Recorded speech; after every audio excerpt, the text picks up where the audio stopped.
Just a little NYC love story. I celebrated Sober October this year because I felt like I had been drinking irresponsibly and my body and mind had rewarded me so greatly for this decision that I decided to attend a sobriety event just to possibly make new friends. At this time in my life, I decided I was going to just focus on my health and my personal growth. A relationship was not even in the question.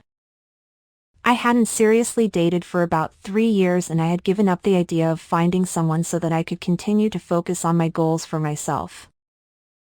I ended up connecting with a woman at this sobriety event and we talked for many hours. After parting ways around 1 a.m., I walked to the train and saw that it was delayed for around 30 minutes. As I waited for the train, I noticed a handsome man on the platform and inched closer to him. I never planned on approaching him, I just wanted a better view while I waited lol. Once the train arrived, it turned out to be a bit crowded so he stood near the corner of the subway doors and I stood on the opposite corner, with us practically shoulder to shoulder.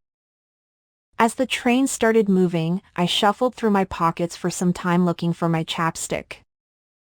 I had so many things in my pocket that it felt like I had been digging around in there for an hour and I ended up dropping my chapstick once I finally did find it. He picked it up and handed it to me and said, "Have a hole in your pocket," with a friendly smile. I just smiled back. Once the seats cleared a bit, I sat down on the seat closest to where he stood. At the next stop, a homeless man entered the train and immediately began handing out compliments to everyone. I was the first person and he complimented my outfit and said I was beautiful. I politely thanked him and then he looked at this mystery man and then back at me and said, "Dom, you guys make a sexy couple." I blushed and smiled, which probably indicated to the homeless man that we didn't know each other. He then asked, "Wait, are you guys dating?" To which the mystery man replied, "Not yet."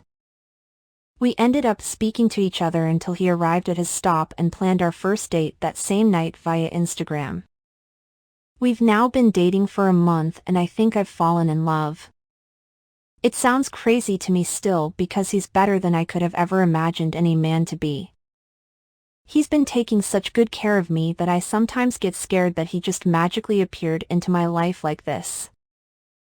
I don't know what the future holds, but if I ever have the opportunity to marry this man, Lord knows I will.